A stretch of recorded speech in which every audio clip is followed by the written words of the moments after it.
Assalamualaikum warahmatullahi wabarakatuh. Kami dari kelompok 3 PPG Prajabatan gelombang 1 tahun 2022 dari LPTK Universitas Lampung. Di sini kami akan menjelaskan mengenai Understanding by Design atau disingkat dengan UBD yang beranggotakan Meisi Handerlim Putri, Messi Hervista, Mia Fitriani, Musli Kuljanah, Nur Khafifah Dewi, Nopriliansyah, dan Reni Hidayati. Baiklah, di sini saya akan menjelaskan mengenai pengantar atau filosofi dari kurikulum itu sendiri. Seperti yang kita ketahui bahwa kurikulum di Indonesia selalu mengalami perkembangan dan perubahan. Tujuan pengembangan kurikulum adalah sebagai acuan untuk mengembangkan pembelajaran dalam mencapai pendidikan yang bermutu dengan standar yang jelas, target yang terukur, dan budaya yang akan dicapai. Kurikulum akan selalu berubah mengikuti dengan perkembangan zaman dan iptek yang ada.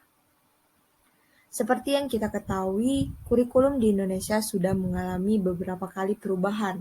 Misalnya pada tahun 1947, 1952, 1964, 1968, 1975, 1984, 1994, 1999, 2004, 2006, atau sering kita sebut dengan kata SP, dan terakhir adalah kurikulum 2013. Pada saat ini sedang diterapkan atau masa percobaan untuk kurikulum merdeka. Segala perubahan tersebut tentunya memiliki tujuan yang sama, yaitu untuk meningkatkan kualitas pendidikan di negeri ini, yang tentunya sesuai dengan perkembangan zaman dan iptek yang ada.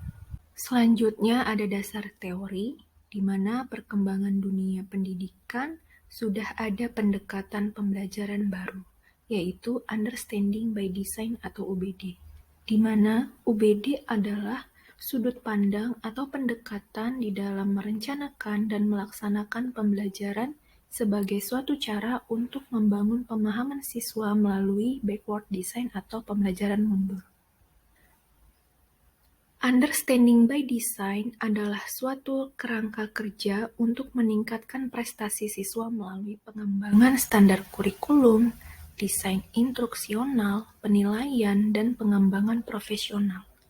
Tahapan pendekatan Understanding by Design adalah backward design, di mana suatu rancangan pembelajaran tersebut disusun dari belakang, yaitu berawal dari penentuan tujuan pembelajaran, kemudian evaluasi, dan kegiatan yang tepat untuk mencapai tujuan tersebut.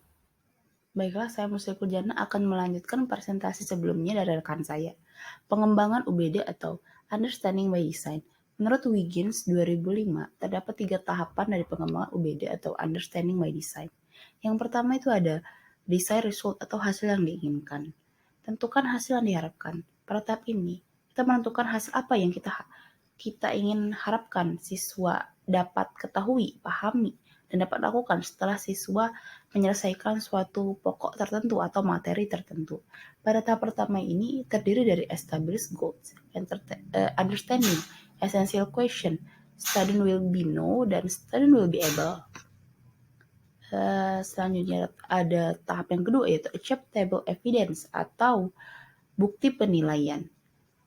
Pada tahap ini kita menentukan bukti-bukti yang dapat diterima. Pertanyaan pokok yang mesti dijawab di sini adalah bagaimana kita dapat ketahui jika siswa tersebut telah mencapai hasil yang kita harapkan. Apa bukti-bukti yang kita harapkan untuk mendukung dari pemahaman siswa tersebut. Nah, pada tahap kedua ini terdiri dari performance task atau tugas performa dan juga other evidence. Selanjutnya ke tahap ketiga yaitu planning learn atau rencana pembelajaran. Tentukan instruksi dan proses pembelajaran yang ingin diterapkan. Setelah kita memastikan hasil apa yang diharapkan dan bukti apa yang dapat menunjang pencapaian hasil tersebut, lalu kita tentukan bagaimana proses pembelajaran yang harus dilaksanakan untuk mencapai sasaran tersebut. Tentunya rencana pembelajaran tersebut harus efektif dan juga menarik. Rencana pembelajaran dibuat melalui tahap pembuka inti, dan juga penutup. Mungkin hanya itu yang dapat saya sampaikan. Selanjutnya akan disampaikan oleh rekan saya. Untuk selanjutnya yaitu contoh UBD dalam biologi. Nah, di sini tadi udah dijelaskan bahwa UBD itu terdapat 3 stage. Nah, untuk yang stage pertama itu ada established goal. Nah, di sini kita mengambil tentang materi klasifikasi pada makhluk hidup. Nah, itu ada apa aja? Yang pertama, menjelaskan prinsip-prinsip klasifikasi makhluk hidup dalam 5 kingdom. Yang kedua, menyusun kladrogram berdasarkan prinsip-prinsip klasifikasi makhluk hidup. Nah, dalam stage 1 ini selain ada established goals yaitu ada understanding. Di sini kami memasukkan yang pertama konsep prinsip-prinsip klasifikasi makhluk hidup. Yang kedua, konsep kunci determinasi sederhana dan kladrogram. Yang ketiga, konsep sistem klasifikasi makhluk hidup, takson binomial nomenklatur. Nah, untuk essential question ini yaitu menjawab dari understanding. Yang pertama, mengapa harus ada penamaan pada setiap spesies? Yang kedua, bagaimana dasar pengklasifikasian makhluk hidup? Yang ketiga, apa saja ciri umum dalam pengklasifikasian makhluk hidup? Dan yang keempat, bagaimana cara membuat kladogram? Nah, yang selanjutnya yaitu student will know. Ini untuk apa-apa saja yang akan diketahui oleh peserta didik. Yang pertama yaitu mengetahui prinsip klasifikasi makhluk hidup 5 kingdom. Dan yang kedua yaitu mengetahui sistem klasifikasi makhluk hidup, yaitu suatu cara mengelompokkan makhluk hidup berdasarkan kesamaan ciri yang dimiliki. Nah, selanjutnya ada student will be skilled. Nah, di sini skillnya yaitu akan bisa menyusun kladogram berdasarkan prinsip-prinsip klasifikasi makhluk hidup. Untuk selanjutnya yaitu stage 2 terdiri dari evidence dan assessment, yang terdiri dari performance text dan other evidence. Performance text itu apa? Menyajikan kladogram berdasarkan prinsip-prinsip klasifikasi makhluk hidup melalui kegiatan diskusi, dan other evidence-nya yaitu tes, tanya jawab, dan diskusi dan presentasi. Nah, di stage 3 ini merupakan learning plan, yaitu rencana pembelajaran terdiri dari kegiatan awal, inti, dan penutup. Setelah itu ada kompetensi pelajar Pancasila diharapkan yaitu berketuhanan yang Maha Esa, kreatif, kritis, gotong royong, dan berkebinekaan global. Nah, dan pada tahap terakhir yaitu ada kegiatan akhir, apa saja yang dilakukan guru, yaitu guru memberikan pertanyaan singkat tentang ciri-ciri yang membedakan pengklasifikasian 5 kingdom, lalu melakukan refleksi terkait pembelajaran hari ini dan memberikan kesimpulan. Setelah itu, guru mengakhiri pembelajaran dengan berdoa bersama. Berdasarkan penjelasan-penjelasan yang telah dijelaskan tersebut, tempat sekolah kami PPL di SMA Negeri 14 Bandar Lampung, apakah sudah menggunakan UBD? Di sini kami melakukan wawancara terhadap guru pamong kami, yang beliau itu merupakan guru mengampu biologi di kelas 10 yang tentunya sudah menerapkan kurikulum merdeka. Dan apakah sudah menerapkan UBD? Itu akan dijelaskan dari hasil wawancara kami terhadap beliau guru pamong kami yaitu Ibu Bella Dina.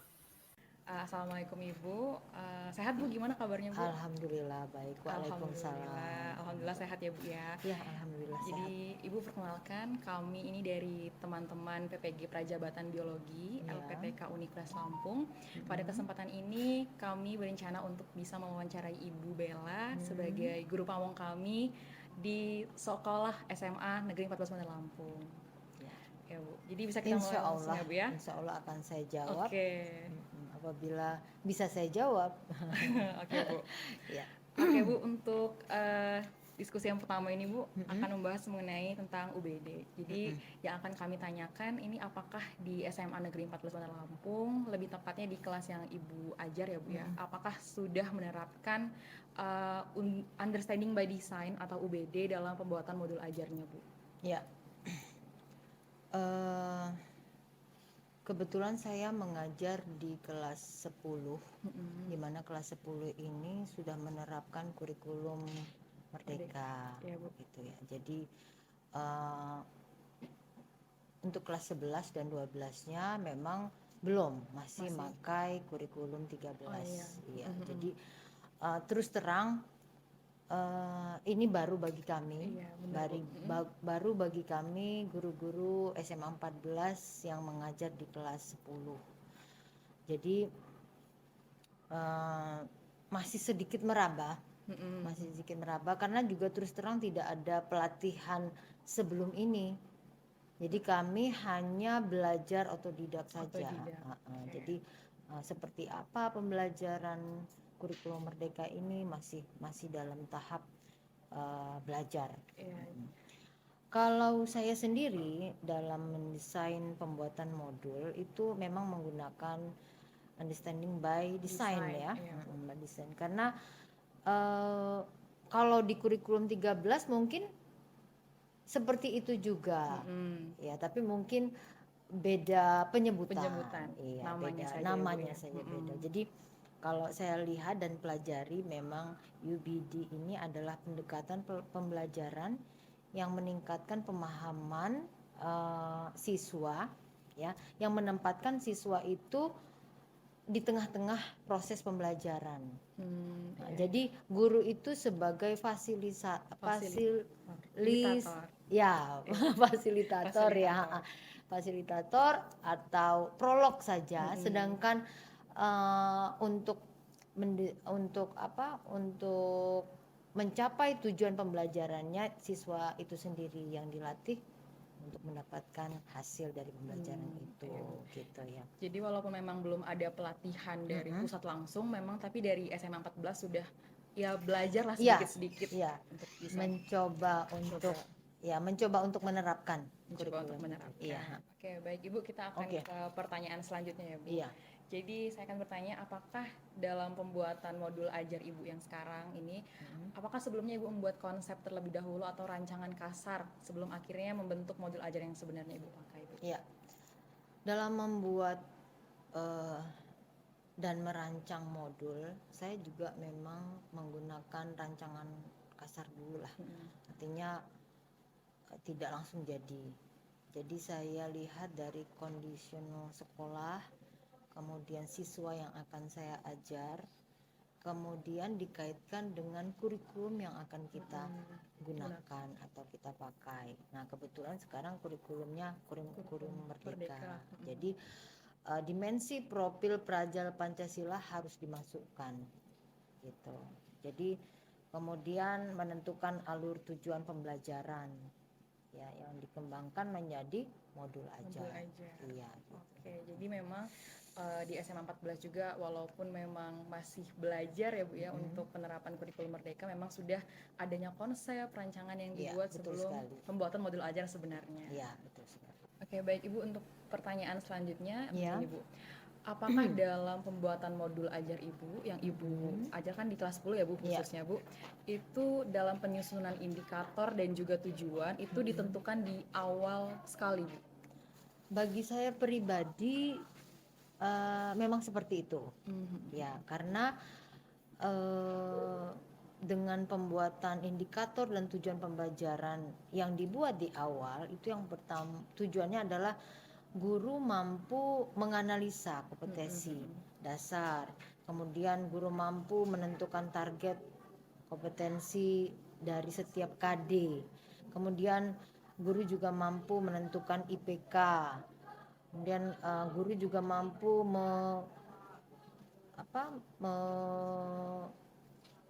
menentukan tujuan pembelajaran, kemudian setelah itu baru indikator yang dikembangkan. Berarti memang menurut Ibu sangat penting dalam penentuan indikator dan tujuan di awal pembuatan modul ajar. Oke Bu, mungkin ini pertanyaan terakhir ya Bu dari kami. Jadi dalam penerapannya, sebagai Ibu Bella kan sebagai guru biologi di kelas 10, apakah dalam penerapan metode pembelajaran ini di kelas hanya fokus ke pembelajarannya saja atau diselipkan adanya pengamatan, kemudian praktikum Bu? Ya, untuk mata pelajaran biologi saya yang mengajarnya, memang saya menggunakan metode campuran. Jadi saya ada konvensional juga, ada diskusi juga, ada experience. Ya, jadi kalau konvensional itu saya melakukan penjelasan sebelum saya memberikan tugas kepada siswa-siswi di kelas. Jadi saya jelaskan dulu sebentar sebagai pembuka, paling tidak siswa itu mengerti apa yang akan dipelajari. Gitu. Tujuan kita belajar hari ini tuh apa? Gitu, paling tidak itu. Kemudian saya memberikan bisa berupa soal, bisa berupa preparat kalau misalnya mau praktikum gitu. Kemudian anak-anak akan melakukan sendiri praktikumnya, kemudian mereka berdiskusi, lalu mereka terakhir dapat menyimpulkan apa yang mereka pelajari. Oke, baik. Berarti memang bisa kami simpulkan campuran ya Bu ya, memang ada praktikumnya ada, kemudian yang konvensionalnya juga ada. Jadi disesuaikan sama itu tadi Kak, pembelajaran sama peserta didiknya juga. Oke, baik Bu, terima kasih sekali atas diskusinya Bu. Iya, terima kasih. Telah memberikan kami juga gambaran bagaimana keadaan kedepannya ketika kami mengajar menjadi seorang guru.